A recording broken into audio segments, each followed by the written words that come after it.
What's cracking, y'all?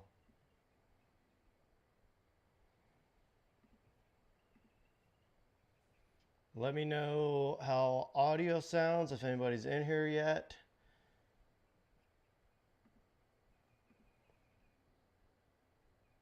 Do do do do do do. Do do do do do do. Are we live? Are we live? Are we live? Let me know how audio sounds. Looks like it sounds good. Sounds Gucci. Let's see if we could change our thumbnail real quick as you guys are piling in. What's up? What's up? What's up? Man, my allergies are horrible today. I should probably take some allergy medicine. Let's see if I can find a good thumbnail for this.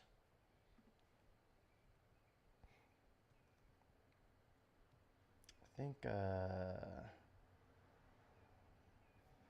I guess we don't need a thumbnail.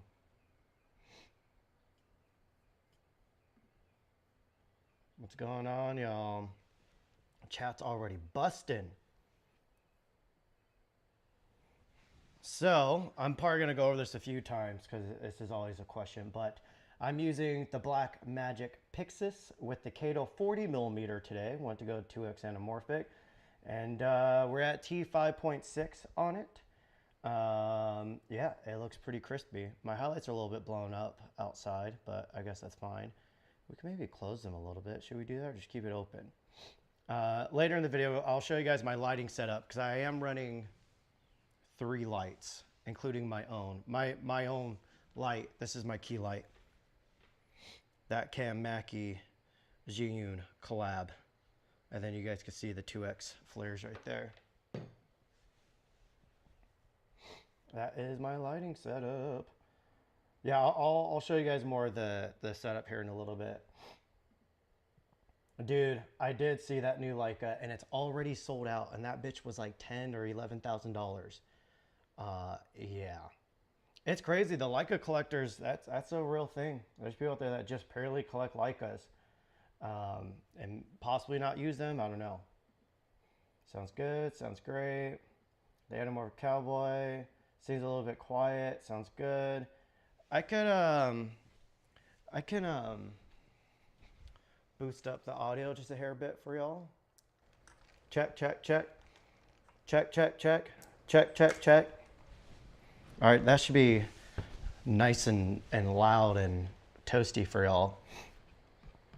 The only thing with my lighting setup is it is blinding. I could probably change it, but I'm too lazy. Gracias, good sir. I bought the dual lens mini APOs like a couple years ago, and I absolutely love those lenses and the look that they give you, but I've used them once or twice. And I've been trying to sell those suckers for a while. I paid almost $5,000 after taxes for them. Sold them for around like $2,250 just because they weren't moving. So I was like, fuck it. I'm just going to cut the price in half, and someone picked them up. But yeah, they're great lenses. The look that they gave you, they were incredibly sharp, obviously, because the APO, but not like overly sharp. But there's a lot of character that was baked into those lenses. So I'm going to miss them. But again, I never use them. And I have some new lenses coming in soon too. So I need to make some space.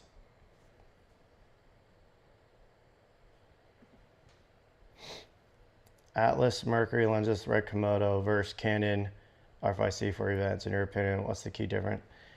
I mean, the Red Komodo X is some of the best image quality I've ever gotten out of a cropped sensor, APS-C or Super 35 sensor.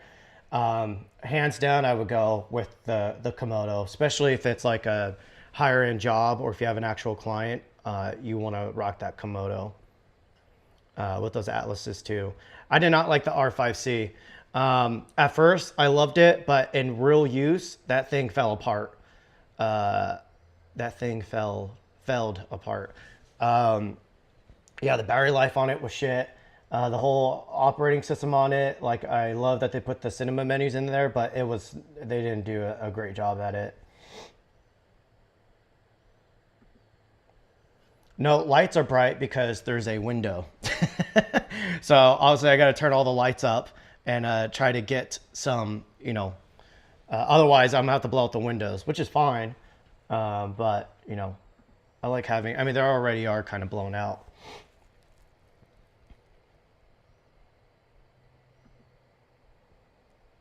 Gotta be blind to keep those windows from blowing out. Yeah, this is my little light.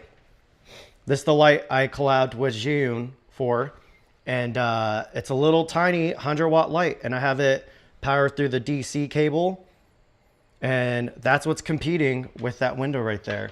Again, the window is peaking a little bit. I could definitely probably turn it down, but yeah.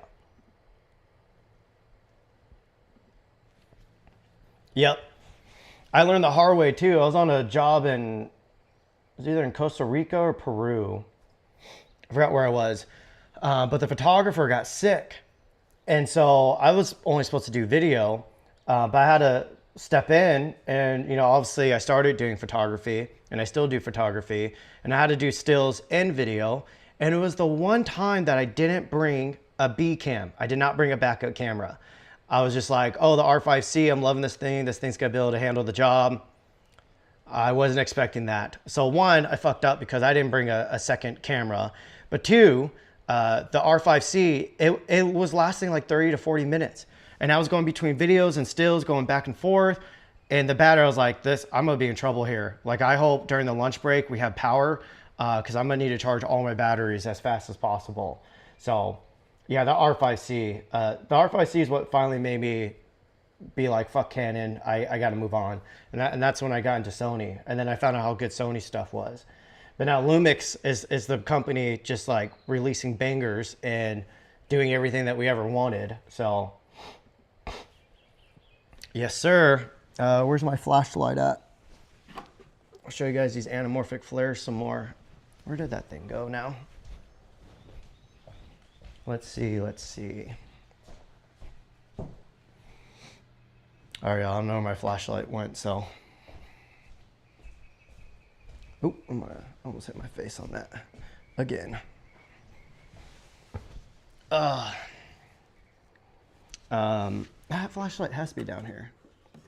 Anybody else with ADHD get hyper obsessed when you lose something and you try to find it? And it's like you can't move on until you find it? I don't know where that thing went. I just rearranged the whole living room, so it's probably somewhere. It's definitely gotta be somewhere.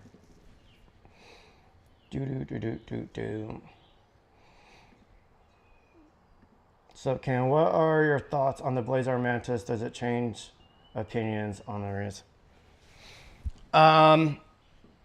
Yeah, I'll circle back to this. There's a lot that I can say about it. Today, I'm hoping to finish out my review video. Maybe it'll be up on Monday. We'll see. Yeah, I'm very excited about those lenses. You guys will see. But I still love 2x anamorphics, hence why I am filming with the Kato 40mm.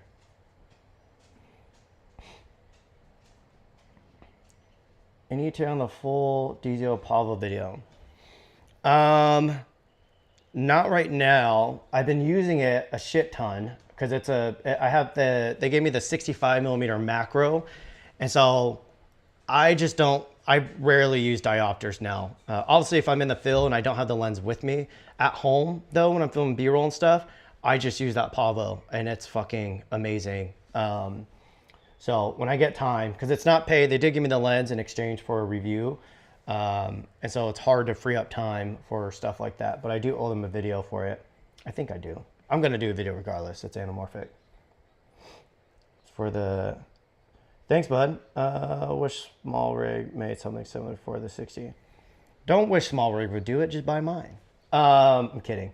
Yeah, that was one of the things, because originally when the collab came up, I thought it was going to be a whole different light, but it was like the upgraded version of the X100. And so, yeah, I like fought tooth and nail to make sure that that little mini Fresnel lens and the barn doors were going to be the main highlights, because that's what I've always wanted with these little small lights. And as you can see, the Fresnel's helping control the light and get a little more output out of it. I think the A7C2 as a daily is amazing. It's not the most inspiring compared to, obviously, Leicas are incredibly expensive, which we'll start talking about here in a moment. But Fujifilm is even more inspiring, even though the A7C2 is an amazing hybrid camera. Great for video, great for stills at the same time too, but just not as inspiring as other options out there. Yep. Preston, yes, they will work on the original X100 as well. It's the same mount. But I don't know if they're selling the Fresnel and the barn door separate. I think you might have to get my Pro kit to get access to those, I think. Good evening, good saw. It's still in the morning here. I didn't even know it's only 10 a.m. Thought we're later in the thing. Cooking for...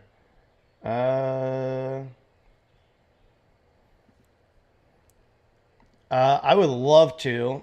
I've only been in contact with Leica once, and not much came from it, sadly. I would love to work with Leica, though. The hard part with stuff, because Leica likes working with people who are diehard Leica, which I am diehard Leica. But my problem is, obviously, as a tube doucher, there's a lot of stuff that I have to cover and go over and use. And so I don't get to use my Leicas as much as I wish I could, which that's what we'll kind of talk about.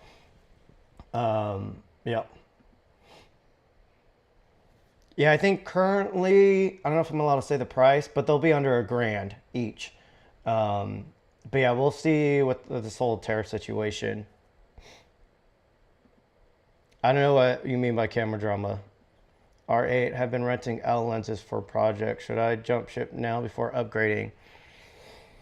I mean, if the Canon, if that R8's been working for you, then I think you'll be fine staying in Canon. But if you have any gripes, just know Sony cameras offer S-Log3, which is like their best log profile in all of their cameras.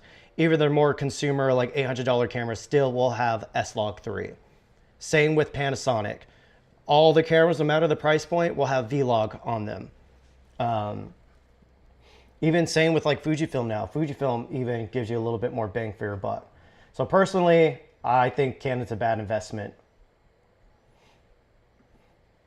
Yeah, Brandon, next time. You know me though. I come off like I'm social, but I'm not a social person. It's even at NAB 30 to 60 minutes in, I'm like, oh God, like this is a lot. So I like events like that, but also, you know, if it's my choice, I don't know. I really just want to go to New York, honestly. I'm using the Blackmagic Pixus. I have put in the request to Ecamm to give us anamorphic support.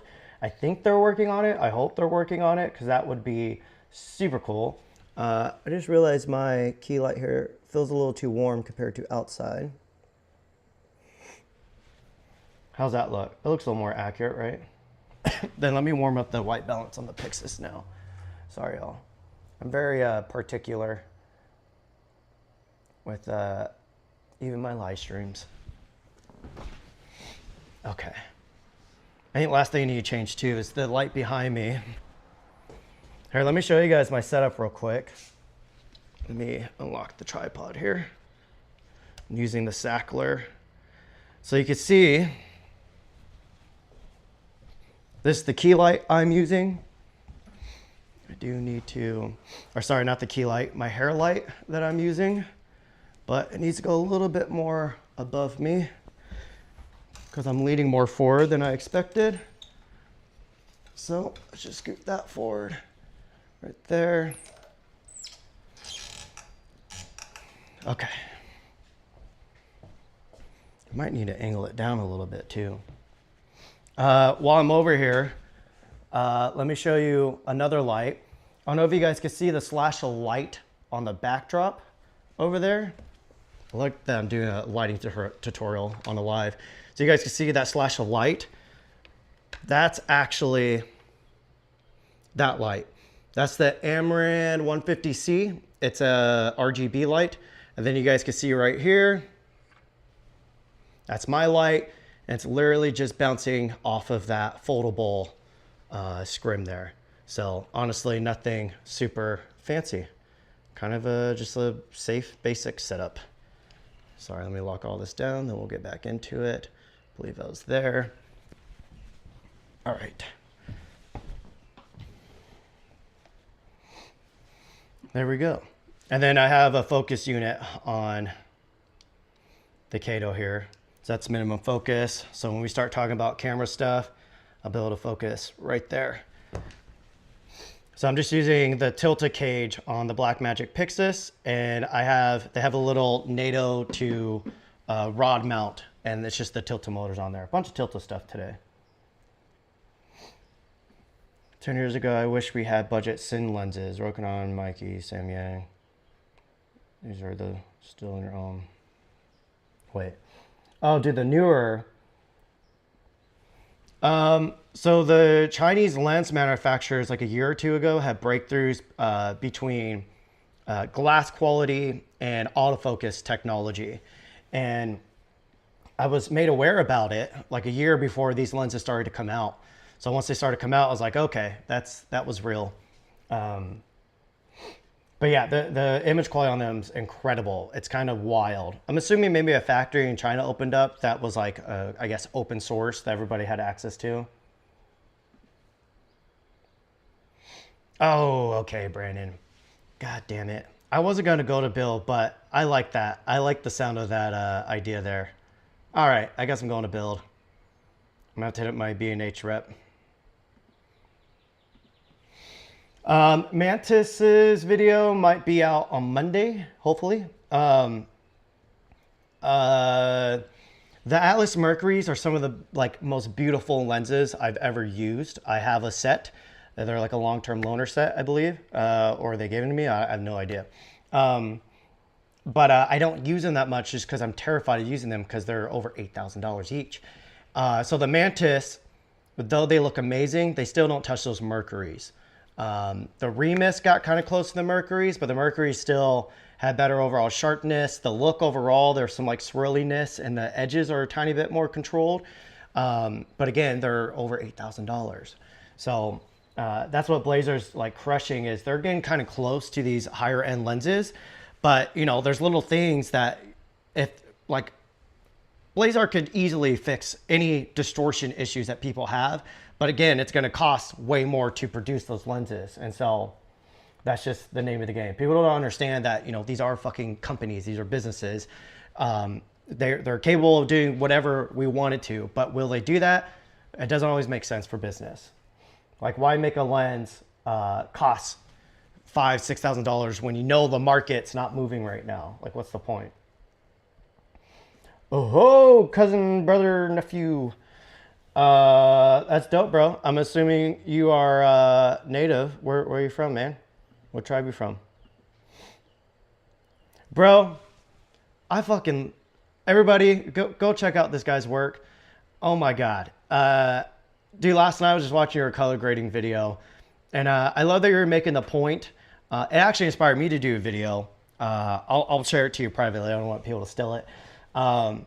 But I love that you kind of just grounded everybody of like, look, yes, the color grade is important, but it comes down to how you fucking shoot it. Your color grade's not going to save your ass if you don't shoot it well in camera. Anyways, guys, go check out his channel. His work's insane. I didn't even read your comment yet. Congrats on your first product, man. Great light. I appreciate it, brother. I made sure Jean was like, guys, please get this guy a light in his hands. I don't know if they told you, but I actually wanted to try to work with you on the commercial. So I was trying to fight for you to get over to the States, but I guess for other reasons we weren't able to do it. But yeah, dude, big fan of you.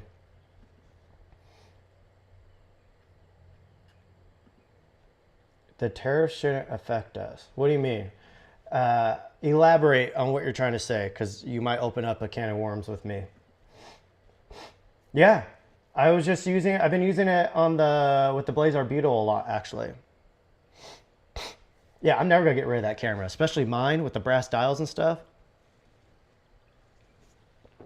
That's a forever camera right there.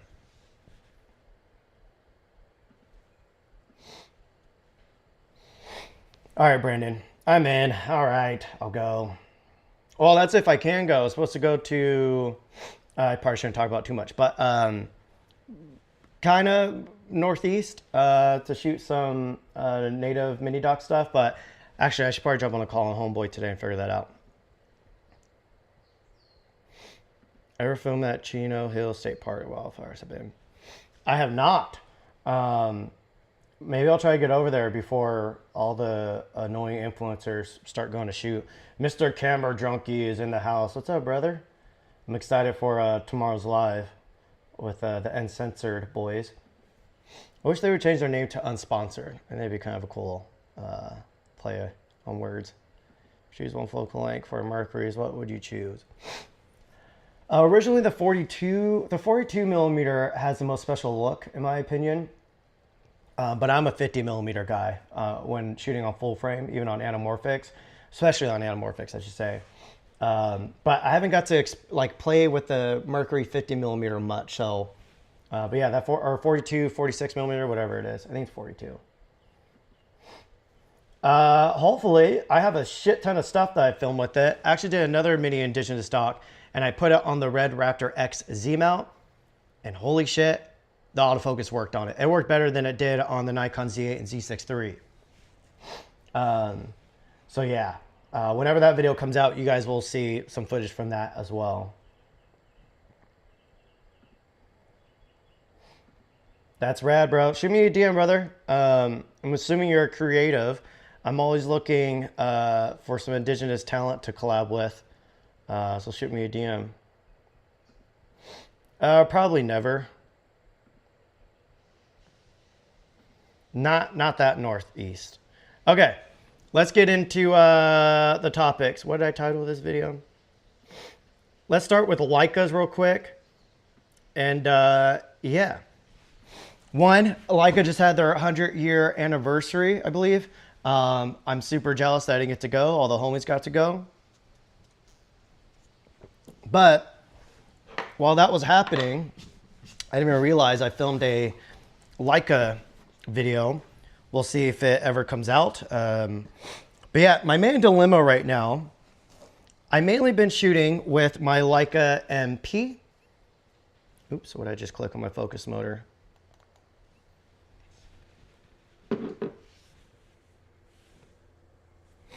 See how close I can get with this. Sorry guys, I'm sniffling a lot, the damn allergies. So yeah, the Leica MP, I mainly have been shooting with this because when it comes to, again, circling back to how I was just saying, as a tube doucher, there's always new gear that I have to mess with and shoot with. And it definitely gets in the way of when I want to shoot with shit that I just want to shoot with. So when I'm limited, I'm like, I got to take one of my Leicas, got to shoot something on a Leica. The MP has been, hey, let me,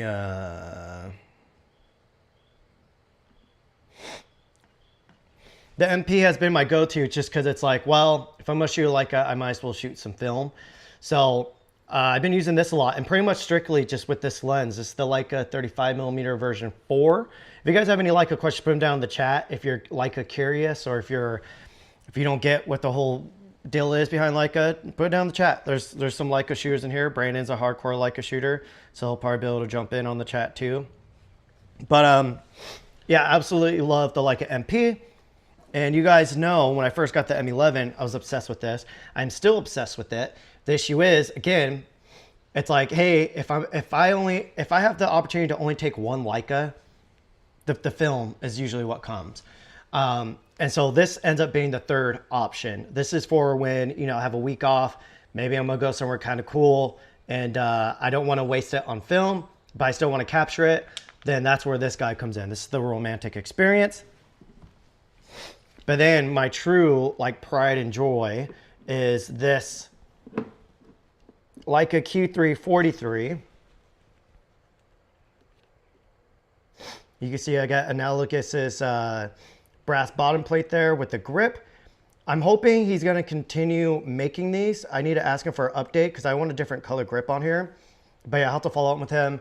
I have the IDS little thumb grip. In reality, you only need the grip if you have this thumb piece, because this really does like bite into your thumb. And so it's not going anywhere. And then obviously I have my strap that I collabed with Clever Supply Co. I know we were short on materials there for a while, and I think he just got some more in.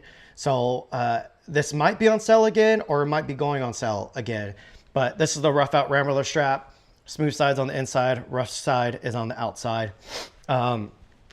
Last things, I still have the mag flip, the Polar Pro mag flip hood. So that comes down, and then I have the Polar Pro short stash filter. So I can spin this, it's a polarizer, flip that back up, and there we go. When I mentioned this into, I think I mentioned it in a video, in a reel, a lot of questions on lens caps. They finally have a lens hood cap for this. I just ordered one. It should be here in a day or two. I mean, hopefully, I mean, maybe today it might get here actually, because they're not too far. Their offices aren't too far from me. But yeah, this camera, oh my God. They also just released a new look called Teal. I mess with it a little bit. It looks great in the mountains, but brass is like one of my go-to looks.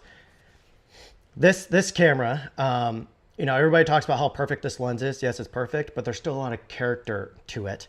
That's what I love about Leica, because even if they do an APO design and it's incredibly sharp and the image quality is just like fucking off the radar, they still let some juice and character into it. There's some swirliness into it, but in its own confident way, I guess I would say. So yeah, this is truly this. If I only had one photo camera to choose from, like a desert island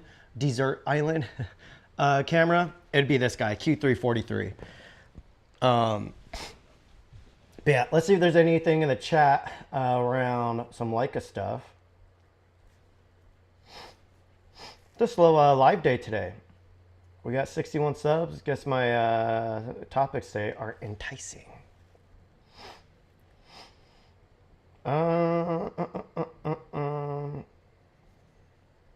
Latest favorite for fun camera. I'll come back to this in a second. There's some good questions in here, but let's stick to Leica stuff real quick.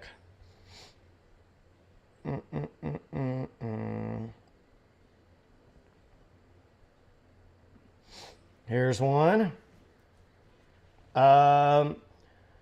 Israel said, have always wanted to get a Leica camera. Which do you prefer between Leica MP or Leica M6? So, I bought an older Leica M6. It was the titanium with the ostrich leather on it. Absolutely fucking loved it. I had one issue with it though that stopped me from being able to use it. And that's because since I bought one of the original ones, it didn't have the coatings on the viewfinder. So obviously I shoot in the desert and a lot of Western stuff. It was hard to grab focus sometimes because that would just get flurred out and you couldn't see the focus mechanism inside the viewfinder. So that's when I went and picked up the Leica MP. I will say Peter McKinnon really is the guy who talked me into buying this. It's just, you know, all brass, the black paint, glossy black paint, the little film rewinder up here. This is truly just a fucking beautiful camera. I am beating this thing up though. It is getting a little bit beat up here. Maybe later in the stream, I'll put that Pavo 2X anamorphic macro lens on and we'll do some tight shots and I'll go over how like it's been holding up and everything. So yeah, back to your question. If you're gonna get one, I would either look for an M6 that has been CLA'd and they did the coating because they could switch out that viewfinder with a coated one, or I would get a reissued M6. It's essentially exactly the same thing. You're just not gonna be able to get a glossy black paint brass version like this. Outside of that, I don't know. Brandon might know more of a difference between both of them.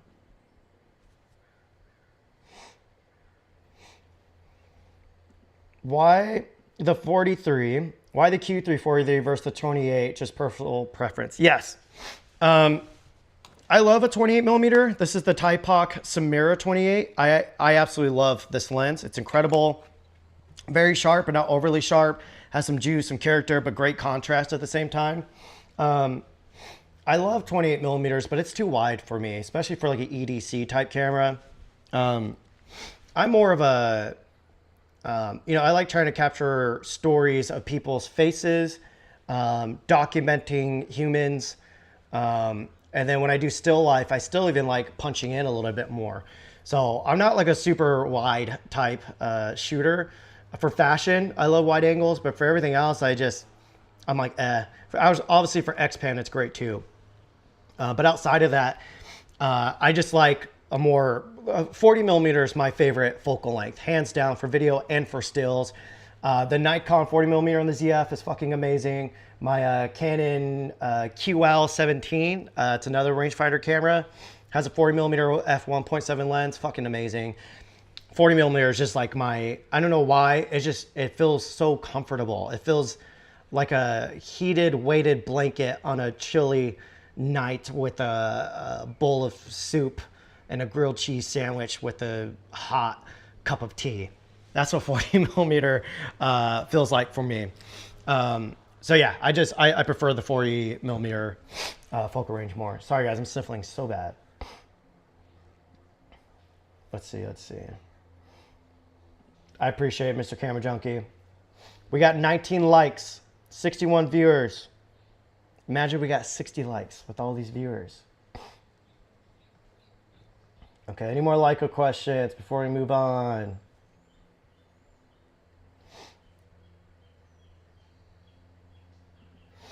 Brandon said, generally the P has some upgrades to it as well. I know the shutter is better and quieter. So yeah, I didn't even know that. Guys, I see those likes going up. I fucking appreciate it. Yeah, I didn't know that the shutter is supposed to be better on this. The max shutter speed's 1,000. That's probably like my only complaint really with rangefinders. They tend to not have fast shutter speeds, which is understandable, but I mean, that's also normal for film cameras in general. But yeah, I would love faster like shutter speed options. Obviously, I don't think that's ever going to happen at this rate, but sorry, ADHD, my window's open. No, I am not going to do a giveaway at 60 likes. I could give something away. I could give a hat away. If we hit 100 likes on this stream, and if you're still in the stream by the time it's over, and you guys remind me, I'll do a hat giveaway. It's probably not going to happen, but if you want a hat, share, have your buddies tune into the stream. Okay, let's circle back onto that. If you guys have more Leica questions, just shoot them down into the comments or the chat. Okay, let me go back to where I was.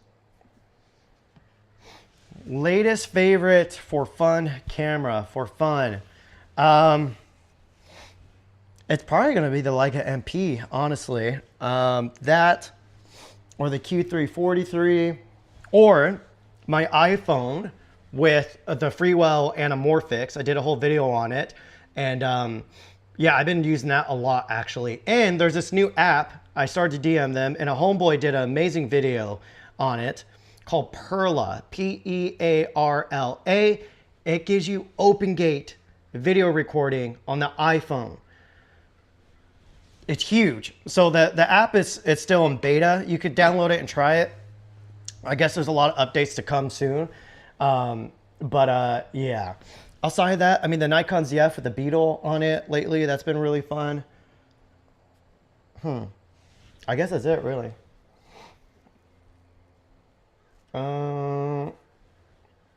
What add-on plugins do you use when editing? I don't really use too many plugins, honestly. I'm really simple with my edits. Yeah, nothing really. Nothing's come to mind. Nothing fun, at least. I'll use like neat videos sometimes, but I mean, that's not a fun plugin to talk about. Could you run a 42 Mercury on DJI Run 4D? Sorry for all the Mercury questions. It's all good, brother. No, you cannot. When the 4D first came out, obviously, I think I was one of the first to do a video on, maybe not, I don't know. No, I wasn't. I was on a second, whatever. Yeah, I tried that. I went to Atlas's and we tried to put it on there. Didn't work at all. It's way too front heavy and the glass is pretty big on that thing. So yeah, I don't think there's any chance of it running on there. I mean, you could put it on there and you could lock it down, but I don't see why you would want to do that. You might as well just use another camera. I'm not sure. I don't believe so. Yeah, I'm not sure on that, honestly. Just got an import duty bill for 137 on eBay order for a Japanese camera shop for used Lumix S Pro lens. Thanks, MAGA assholes. Yeah, that sucks. I hate MAGA personally. I don't care publicly saying that either. People get mad all they want. I don't give a fuck. That's called freedom of speech, bitches. Yeah, that sucks. Yeah, I remember when I heard the news like a month ago that even like purchases from eBay on used stuff for, I think if it's, used to be if it was under $600, I don't think it'd ever get flagged. But I think now just anything, I think everybody's just gonna be getting hit with duty bills. Real shit. Makes real sense, huh? Not. Sorry, just shoot Mercury Lake in the Columbia Ice Fields Park in Alberta. I haven't been to Alberta before. I've been to Vancouver. It's pretty cool.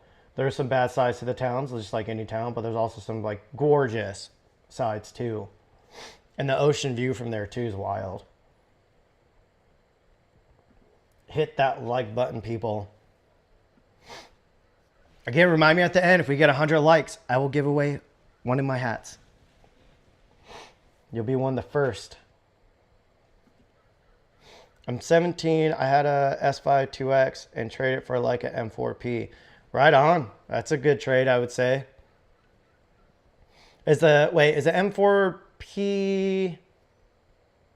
That's film, right? When it comes to the lower M models, I start getting them all mixed up. And on the digital ones too. It's a good question. I mean, a lot of my Leica stuff, really. I guess a lot of cameras are impractical unless you're making money off of them.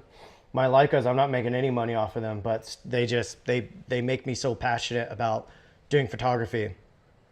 And that's why I love them. Everybody in the chat that keeps asking about a specific camera, stop fucking asking me about it. Stop trying to get me in trouble. I already have one X-T5 and I want more. I want one more buy to use for travel, photo and video. Another XS20, more compact, more specs on video. Any other value recommend? I mean, if you don't want to spend a lot, the Fujifilm XM5, the one I bought, I'm holding on to that one for a while. The video quality on that is stupid good for that price point. That makes like this is why I love. Sometimes Fuji does things where I'm like, okay, this is great, this makes sense. And other times they do things where I'm like, why would they do that? No one asked for that. Like, why would they not put this or that on there? So I would say XM5 is one of their W's, one of their wins for sure. Yes, it looks fucking amazing for fashion shoots, whether you're doing full body, like just for the outfit, or if you're doing more fashion portraiture type work or environmental portraits. The Q3 43 is fucking amazing. And again, it has a leaf shutter too, so using it for flash is fucking cool too. And that whole on-camera flash look, so good on there. But yes, I do use it.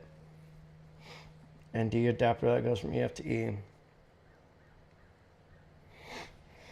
I have no idea. I know some of those EF adapters don't have the greatest clearance, and so you might run into that as an issue. So I'm not sure, honestly.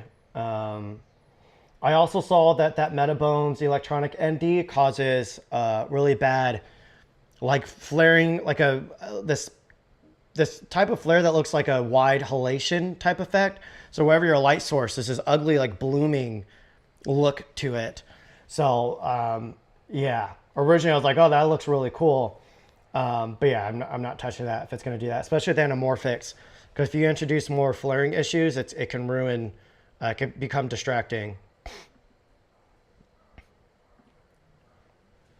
Oh, sorry, Kofi.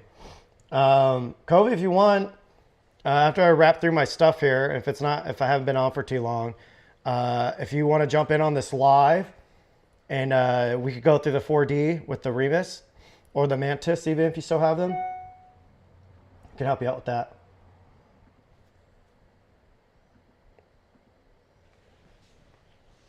Yeah, turn the IBIS off on your Sonys if you're going to use anamorphics. Once again, Lumix is the only fucking company giving us all these features. So just as you're saying right now, like, oh, the Sony camera, I use anamorphics, do you recommend the IBIS? No. But guess what? Lumix has all these anamorphic features. Like, one, Lumix has the best IBIS out there. I think everybody can agree with that. I think even camera manufacturers would admit that behind closed doors. On top of that, though, they give you a custom anamorphic IBIS mode. So where basically the IBIS can tune according to the stretch factor. And so you don't get any of those wobbles that will ruin your footage. And I don't know if you guys know this, but in IBIS cameras, even when you turn the IBIS off, that sensor still is able to bounce around and jiggle around. It's the magnets or whatever way they're doing the IBIS, every company does it differently. They can lock it, but it's never going to be as locked down as a hard mounted sensor that's like in the Blackmagic Pixus. So that's why IBIS usually is really bad for anamorphics unless you're shooting on a Lumix. My take. So originally I was incredibly excited to get my hands on the Samara C line because they gave me a 28mm and I absolutely fucking love this lens. And they gave me their Eureka 50mm. This lens, this is a, I forgot what they call this, but the lens comes out and it locks in. So they basically copied a vintage design. There's really old Leica lenses with that same design. So what's exciting about the Samara C line is they're basically like vintage. The lens designs they use, they're basically vintage designed lenses, but with modern optics. So if you're somebody who's been looking at some vintage lenses and you're like looking for some that have been rehoused and maybe some coatings have been added to help control the contrast, blah, blah, blah. Like I wouldn't even bother doing that anymore unless obviously the vintage lens has something like unique or special to the look. I would just invest to the Typox Samara C line because that's essentially what you're getting with all the modern day optics, sharpness, contrast, but still that vintage look. And then the Arls, hopefully I'll be getting my hands on those Arls lusters soon. You guys know I don't give a fuck about spherical usually, but when I started to like look into these Arl lenses, I was like, oh, there's something that I really love about the look from them. They have like this photographic type look that you get with like medium format film cameras. That's kind of what it reminded me of. And so hopefully I'll be getting them soon so I can include them on some future upcoming videos. That would be exciting to see them in. Hey buddy, Samuel David Cinema. Bro, I think we were just chatting in the DMs, weren't we? I appreciate the $15. That paid for my coffee and my snack and my dog treat that I bought this morning. Cheers to you, brother. Hope you're looking after yourself, man. That's all I do. One saying I'm always saying is, I don't remember it, but it's something around, you know, a lot of the times people say, oh, this person's selfish or that person's selfish. But a lot of people that call other people selfish are people who are looking for opportunities through other people, basically. I'm on the hand where, you know, if I'm going to have to put my happiness or my mental health on the line for somebody, I most likely am not going to do it unless it's somebody that I can see is struggling and they're trying. Those are the people that I step up and help, whether it's money or advice or comfort or a phone call, whatever it is. Those are the people. But the people who are constantly just complaining about shit and just woe me and they just want to, you know, talk so they could go to sleep in peace and then wake up and do the same fucking bad habits. No. So with all that said, yes, I'm selfish when it comes to my own mental health. And I'm always making sure that I'm happy and I'm proud of the things happening in my current life. So I appreciate you asking. Thank you. As a content creator online, it can get kind of depressing sometimes because, you know, we can't do anything right. Whatever we do, there's going to be haters. Whatever we do, we're going to get attacked. Whatever we're going to do, people are going to talk shit. Whatever we do, people are going to judge looks or the way you dress or the way you said something or just any of that. So I have incredibly thick skin because just like I just said, I'm selfish with my mental behavior. I'm selfish with my mental health. So a part of being selfish is me not giving a fuck what anybody thinks about me. So when I get compliments, I'm like, that's cool, thank you. I learned just to say thank you. I used to like try to be like, oh, don't give me compliments. I was like weird about it. I just learned just to fucking say thank you and change the conversation. And then when people hate, it's pretty much the same thing. Also, you guys know though, if I'm getting hate that I think is unfair, I will fucking attack them. So, yeah. And to me, seconds later, I forget about it. Again, hardcore ADHD life. So, yeah. So on Cooke lenses like the SP3s. I was told by a little birdie that when those lenses were going to be released, they were going to be released for like $1,200 or $1,500, and some other manufacturers possibly like was talking to Cooke, be like, please do not release your lenses at that price. You're gonna like disrupt a lot of shit. So I guess Cooke raised the prices. That could be a rumor. That could be false. I don't know. That's just what I was told like 2 years ago.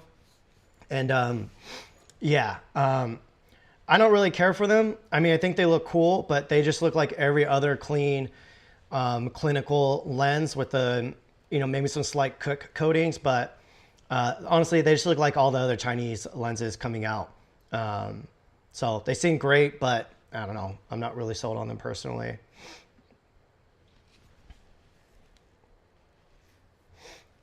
Oh, that's a bummer. Wait, wait, the A7S III didn't have LUT support this whole time? Like, why? Why? See, this is what I don't get. Why does Sony do shit like this? Like, it's cool they finally update it, but that should have just been like a standard feature. While A7 III 4K record, why camera screen is not working? I have no idea, brother. I don't know what you're trying to say there. Snyder art acting. I haven't really tried any of those, so I don't know. I know a lot of like the older Chinese Sin lenses weren't that great. A lot of chromatic aberrations, really, they have like that cheap soft look wide open. Yeah, Brandon, I'm jealous you have one already. Hopefully I'm getting mine soon, jeez. I'm scared that I'm going to have to pay a fucking fat port fee or tariff fee or whatever.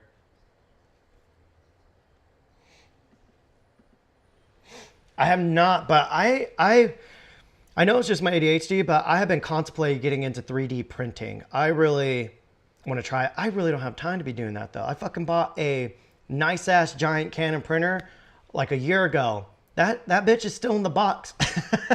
I you know, I want to try a lot of things. I would love to get a 3D printer and start designing my own shit and utilizing it, but I don't think I have time to do it. I wish I did. TIPOC, not THIPOC, right? Oh, I don't know, brother. You're asking the wrong person. Half of the words I try to say I can't pronounce. When can we expect you to start your narrative project? I don't know. I have written a lot of random projects, or not written. I've started to write a lot of random projects, but I'm not confident as a writer yet. And so it's hard for me to, like my current dilemma is I'll come with ideas. I'll show it to some of my writer friends, some of my influencer, like creator friends. Some of my friends are more in the Hollywood stuff. They're like, oh, this is great. This is a cool idea. Like you should totally follow through. And then, you know, a few days later, I'm like, I'm over that idea already.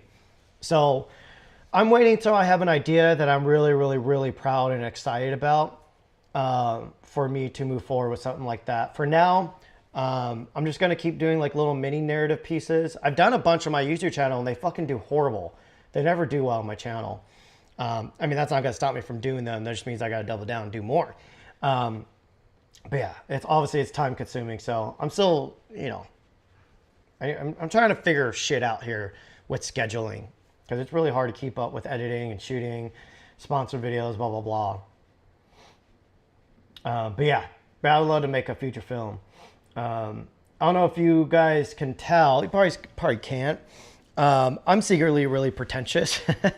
So if I write something, I want it to really challenge people's ideas around specific things that I won't go into too deep right now. But with that, I basically am putting a lot of pressure on myself, and it kind of is debilitating when it comes to writing.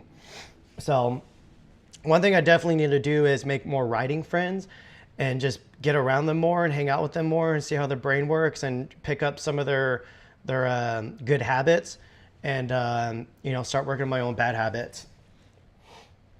That's always been a secret to my life is, you know, if I'm not happy with how something is going, and I start looking deeper and seeing why am I not happy with what my current situation is and what I need to change to get out of it. A lot of the times it comes down to the people you surround yourself with. You know, if you have, why did my light just turn off? Was that my light? It was. Oh, we might be discovering an issue with my own light here. We'll see. What was I saying? Oh yeah, imagine if you're surrounding yourself with like 5 other guys and they're all like incredibly negative people. Just constant, woe me, woe everybody else, everybody's out to get me, life sucks, blah, blah, blah. Your mindset's gonna start adapting to that, and you're gonna start becoming a similar type of person to that. So what was I even talking about? What was I talking about? Jesus Christ. Okay, Mr. Cam Junkie. If there's a really easy 3D printer that's not crazy expensive, that doesn't take a whole bunch of room, and there's a software bundle maybe with it that, you know, someone like me who knows zero about any of that and has a short attention span, let me know. I will buy that. I am a mix. I'm a mutt. My mother is Italian, Welsh, German, Irish. And then my dad, that's where my indigenous blood comes from. Like his mom was half Mexican. The other half was, this is my grandma.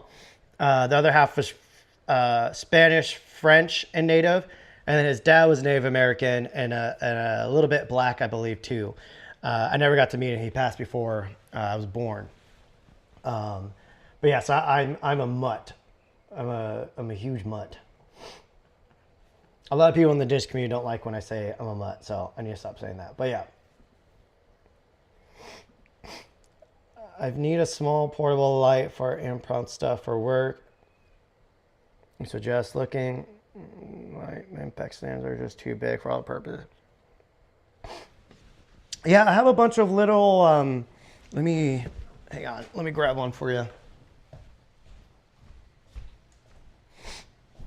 They're just like little tiny light stands. There's a million different versions and brands of this. But basically the legs fold up and then they can fold down. And then obviously, you know, the thing goes up.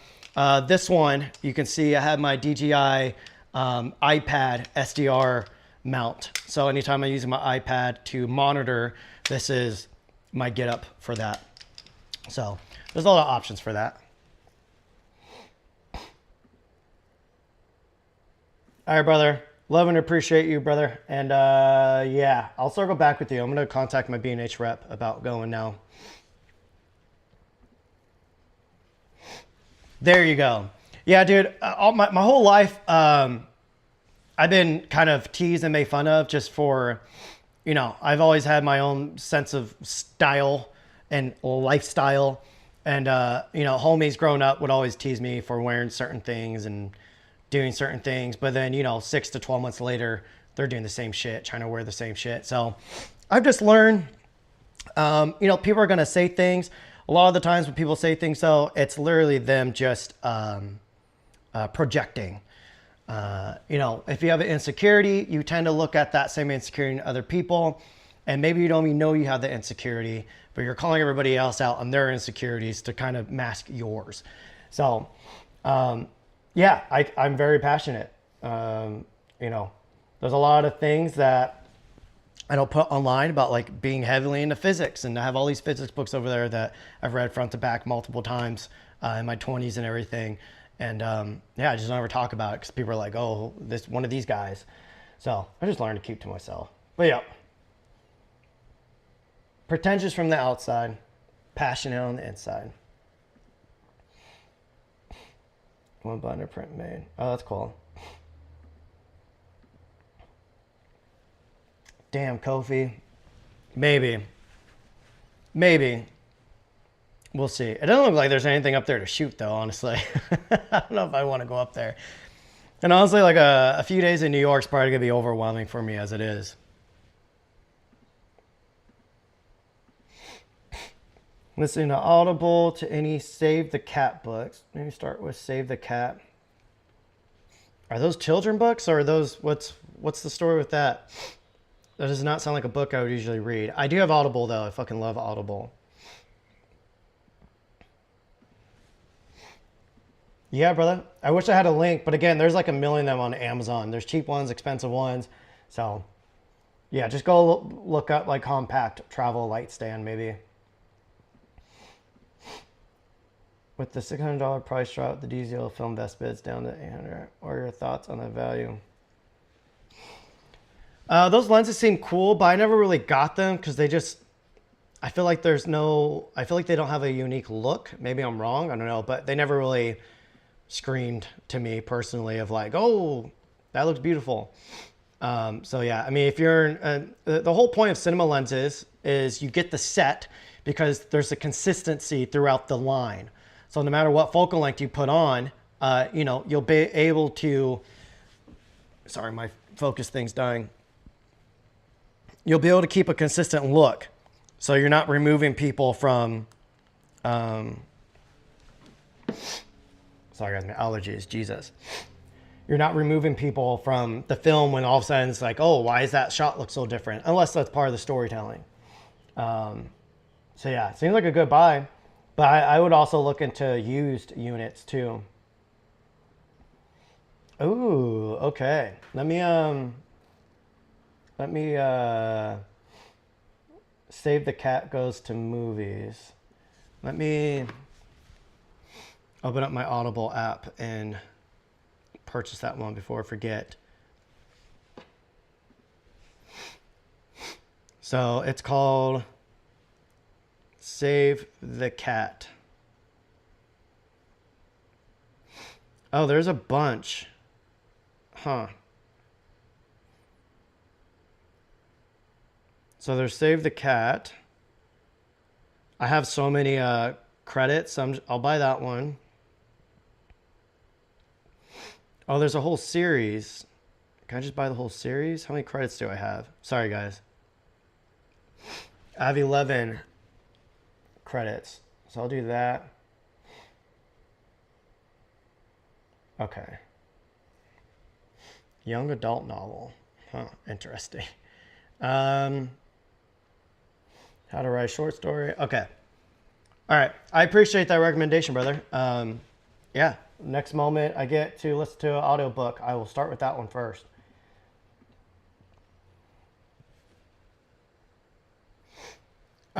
Different from what? I think one, Brandon's not in here, so you can't confirm this or not. One of the unique things with the Leica M11, I think this is true. I hope this is true. All sensors have like, you know, glass in front of it. It's whether they're putting IR coatings or whatever they're doing on top of it. I believe the glass on the M11 sensor, even though it's most likely the Sony A7R5 sensor, I believe the glass is thinner. So what that helps with is, you know, when you put on a vintage lens like this, like a Summicron 35mm KOB version 4, you get better sharpness out of it as if you're shooting on a film camera. So yes, with that, I definitely see like, even if you were to adapt, again, that Leica lens onto the Nikon ZF, and then you shoot the same image on the M11, it pops way more off the M11. And I'm assuming it's just because that sensor glass, and obviously it's higher megapixels and stuff. But usually higher megapixels doesn't give you that 3D pop. So for some reason on the M11, you get that same 3D pop still. So I don't know if it's the files or more so of the design and the lenses working optimally with the system. But yeah, really good highlight recovery. Same with this guy. You know, this is a great sensor. I don't have any issues with it personally for stills specifically.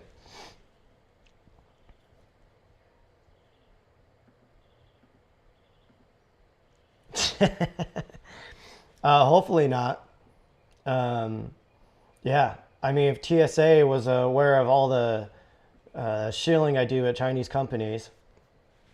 That's what's funny, guys. I'm not going to throw any of my homies under the bus, but I got some MAGA friends on YouTube.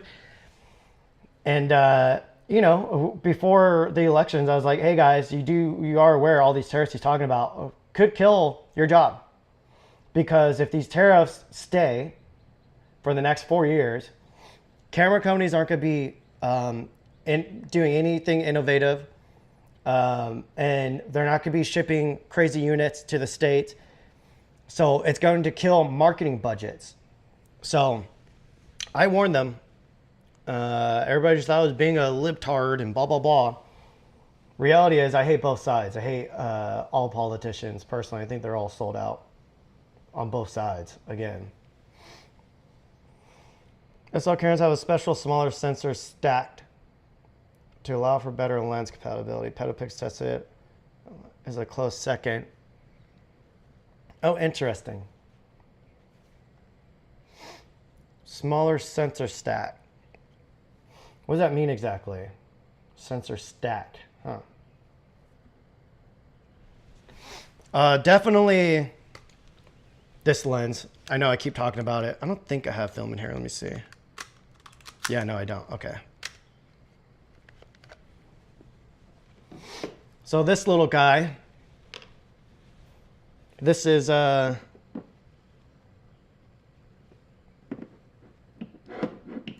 way. Sorry guys, struggling here. This is the Leica 35mm Summicron KOB version 4. KOB means King of Bokeh. The guy who designed this, I guess he wanted to call it the King of Bokeh. I don't know why exactly, but it's incredibly sharp, crazy good contrast. Again, this lens was made in the 70s or 80s, I think. Incredibly good contrast. And even though it's sharp and clean, there's still some juice to it when you shoot it wide open. The bokeh has like almost like an astigmatism or something to where, you know, kind of similar to anamorphics, like way far behind me could be super blurred out. But then on the sides, on the same plane, it will be in focus and then out of focus and then in focus. So it creates this weird effect where your eyes kind of forced to look at the image as a whole, because there's something about it where your brain's like, wait, something doesn't, you know, look flat here. Something's making this image pop. So that's hands down my favorite lens ever. Non-filters. Have you ever delved into Leica monochrome sensors? I have not. What's up, brother? Good to see you again. Yeah, facts. That's a sad fact. Okay, guys, let's move on to the next topic here. As I move into the next topic, I would love to hear from you guys what you would like to see on my channel. There's a million things I could cover, and then my brain gets overwhelmed because I'm like, I don't know what to start with. So if you guys have any recommendations on videos that you would like to see that's not gear, personally, just like a lot of you guys, I'm fucking getting exhausted with gear. You know, there's some exciting things to come, and they're going to pretty much just flatten the competition to where it's like, well, I have everything I want, so there's no more excitement to this type of camera. So what now? But I definitely want to do way more tutorial type videos and mindset videos and lessons and creative stuff. You know, I would be doing a lot more of that, but the hard part is like a sponsor video comes in and basically that's how I survive. And then, you know, I like to put in good effort into it, and then that ends up taking all my time. So I'm starting to get to a point where I can level out budgets versus time. So if I can afford to buy myself some more time, I can produce more of those type of videos. So as we start talking about leaks, please in the chat start giving me some video ideas that you guys would like for me to see. It doesn't even have to be a specific video. It could be a general tone or a type of video or a general, you know, whatever. You guys get it. But yeah, let's talk about leaks real quick. Camera leaks. This is going to be fun. I remember before I was a tube doucher, I enjoyed camera leaks purely because, you know, just getting a tiny bit of information on what's to come would educate me on if I need to save my money to purchase that item that's to come, or if I'm okay to go spend that money, or if I could just sit on my money. So it really helped with being strategic on your gear purchases as a, you know, creative business operator. Because imagine if you go and buy like a $10,000 cinema camera, but then you find out, oh, 2 weeks later, this other camera comes out and you're like, oh, fuck, that's half the price and it does everything I needed. So I get it. It's great for that. But at the same time, it really does kill a lot of the excitement that I used to find when I would go and watch YouTube videos of like embargo days. I'm like, oh my God, I didn't even know that this was coming out. Let me watch every fucking video. It was a thing. It was an event. It felt like going to a concert almost. That's gone. Like, you know, yeah, it sucks. So I get it from both sides. But what I find most annoying is the fucking creators who leak all this shit. Because it's most likely other YouTubers or media outlets or even smaller stores possibly that get early access to information. Imagine they hit up these rumor sites. I'm sure these rumor sites are throwing them some cash and they're giving them all this information and it's just tanking the release for the brand. When the brand party spent, you know, thousands and thousands and thousands of dollars of getting the release ready so people can accurately be educated on the system and not just on some leaks and some hearsay with zero accountability. So I'm more pissed off at creators who leak all this shit because they're killing it for their peers. So I don't know, personally, this isn't a threat or anything, but I think if we ever found out who leaks this type of stuff, you know, I think people should stand on business maybe.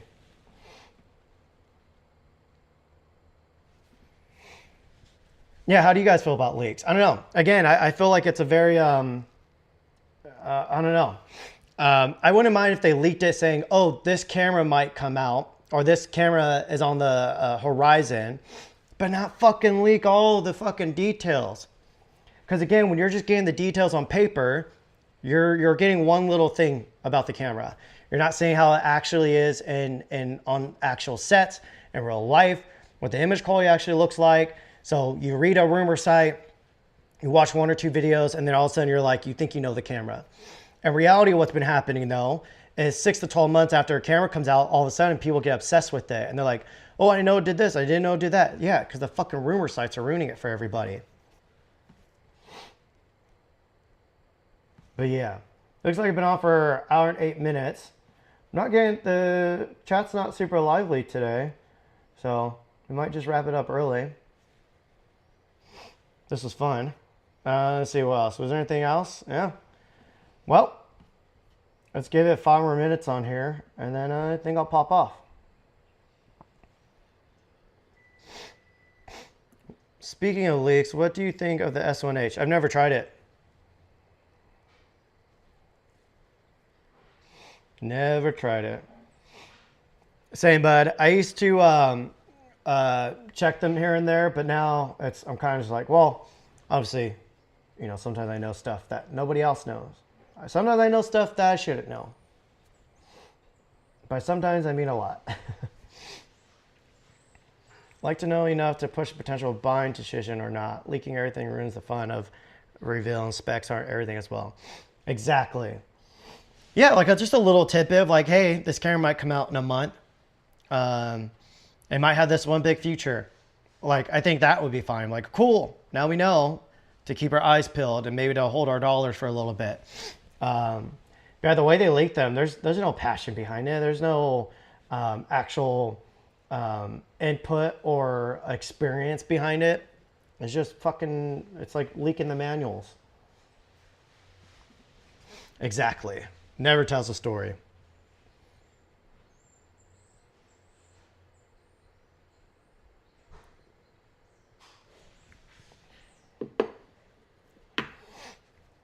Ooh, I might have to take you up on the offer, brother. I'm right up over in Redlands.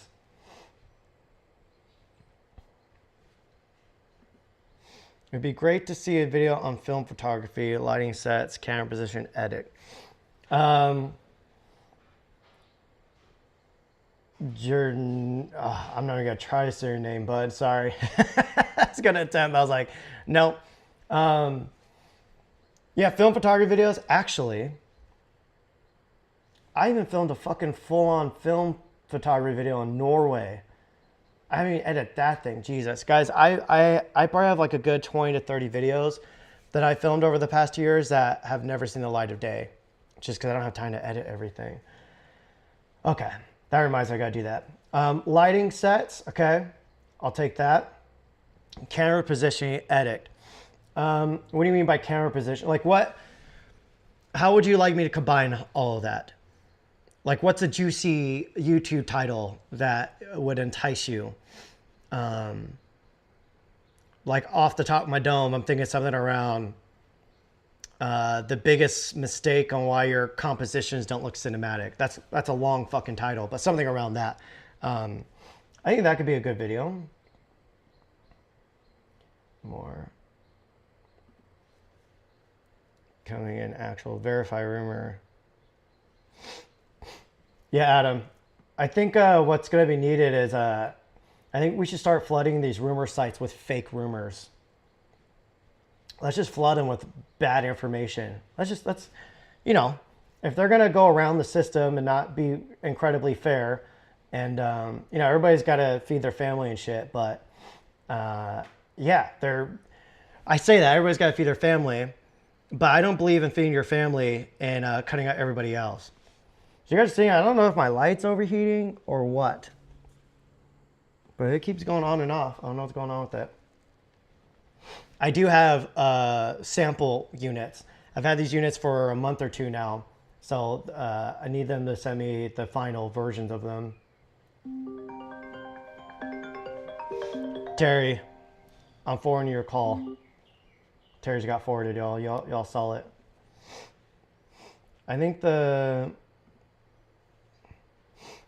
Slate truck was a perfect example of good PR for a release no one saw coming.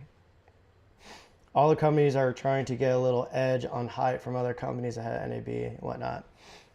Yeah, the new Slate truck looks sick.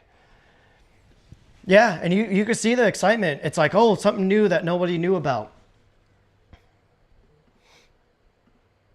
Yeah, that's true. Things leaks can't do.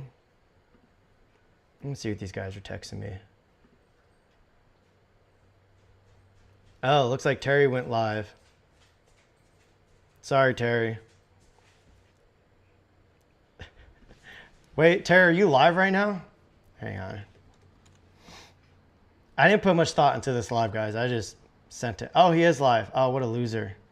Paradigm shift is here. It's like you get with it or you get rolled up. Hey, Terry. Terry, get off your live, boy. Boy. Okay, guys, since Terry's live, I should probably wrap mine up here soon. How long has he been live for? I'm going through that cycle right now. Did Terry send people to come dislike my feed? Oh, he's been live for an hour.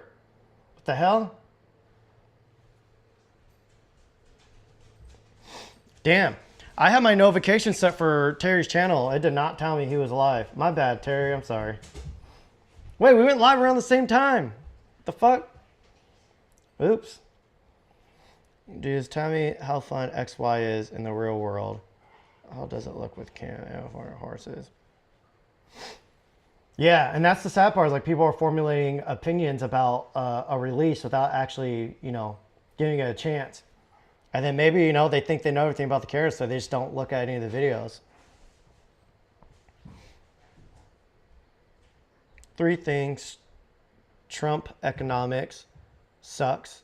Knowing your gear limitations is key to better filmmaking. You taught me that. Cam, you rock. Thank you for all you doing, please. I appreciate that, brother. Yeah, it's in reality, I love picking up any camera and making it work. I come from a time where, you know, we didn't have great cameras. We didn't have great systems. And so, you know, when any new gear comes out, I look at it in a positive way of like, okay, what's this new camera? What can this new camera do for me? What can it make easier for me? What's its superpower that I can use into the future? Man, I don't know what's going on with this light right now. Way better content for most people. Bitch to work on them. Wait, Cranky Cameraman. I don't even know who that is. Let me see. Cranky Cameraman. Cranky Cameraman.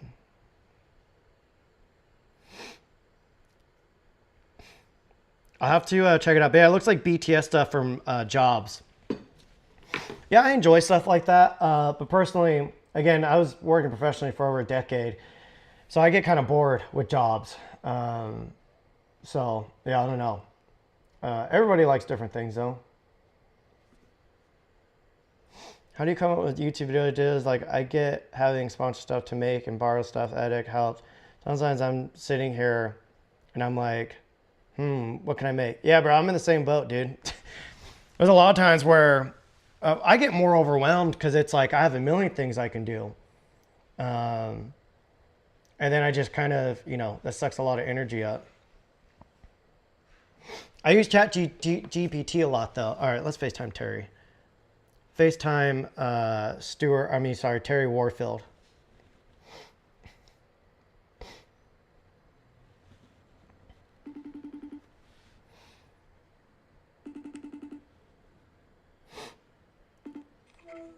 Hey, Cam, you know what's crazy, bro? Why'd you go live at the same time I did? I didn't know you was live. Somebody in the comments said, Amai said Cam is live too. So I went on YouTube and you are live. And you know what I just noticed, Cam? Huh. I have been live for an hour and 20 minutes. And you know how many likes I've had up until the last 3 minutes? 2? He's laughing, y'all listen. He's laughing. You know how many dislikes I've had in the last hour and 20 minutes? Oh, I just got a bunch too. No. You know how many dislikes I have all of a sudden that you've been referenced and I called you on live stream? I have 14 dislikes now. 14, Cam. You want to explain what this is all about? Well, I randomly got like 7 dislikes in the past 5 minutes, so it's definitely you. How would it be me and I'm on stream? I mean, you probably sent people being like, hey, everybody go dislike his stream. That's what you said, huh? Hey, Cam is a master at playing people against themselves. He sent all these people to dislike the stream. I didn't know you was live, bro. Also, I'm looking at our live times. It says you've been live for 75 minutes. It's saying I've been live for 78 minutes. So I went live first, dog. The point is we don't cross each other on live. I didn't know you was. Did you tell anybody in the chat that you was live? No, because I wasn't planning on it. I got back. Me either. Hold on. Hey, Kofi's in the comments. Did Terry send a text to the group chat that's me, you, and Cam in it with a link to my live stream that I can only send when I'm live? I did. Did Cam send any notification that he was live? Any notification that he would be live? That answer is no. Guys, this is the issue. The issue is Terry thinks I look at our chat. I walked my dog, I got a coffee, and I was like, I'm gonna go live. I didn't think this through at all. Well, you never think anything through, so that checks out. That's true. I'm just, I'm naturally just, making the moves, Yeah. Well, hold on one second. Aw, that dick. He always does that. Always does that.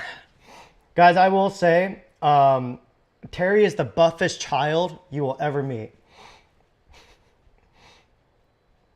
I went live first, y'all. Terry's approaching on my what does it say? Approaching on my property.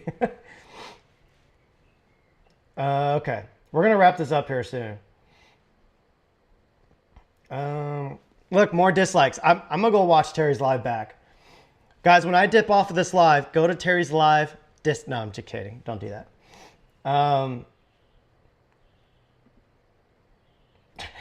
That's funny. I'm sure they do, but yeah, that's when you start your gear. Bro, I am overwhelmed.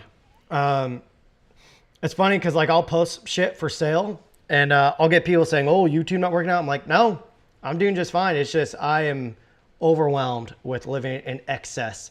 It's bad. Like I'm on the verge of having to need to get like an office space or something just to store shit. We got grease up in the house. Wait, what?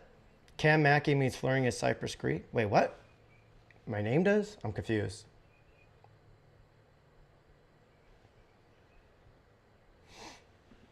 What's up, buddy?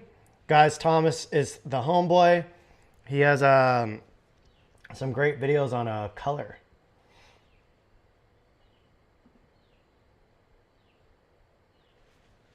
Oh, crazy. I moved to Austin for a year, then I ended up coming back. But yeah, I was just in Big Bear yesterday. All right, good note. New day. Oh yeah, see, Miguel already knows. All right, guys, that was a fun chill live. I need to go edit and get to work. Wow. Okay, we'll leave the live with this. Kofi could take some lighting tests from Cam. Damn, Kofi. Kofi got hairs in the chat. Kofi's probably watching Terry's live. He's not watching mine. Traitor. But all right, guys. Love and appreciate you guys. This was fun. Yeah. Peace.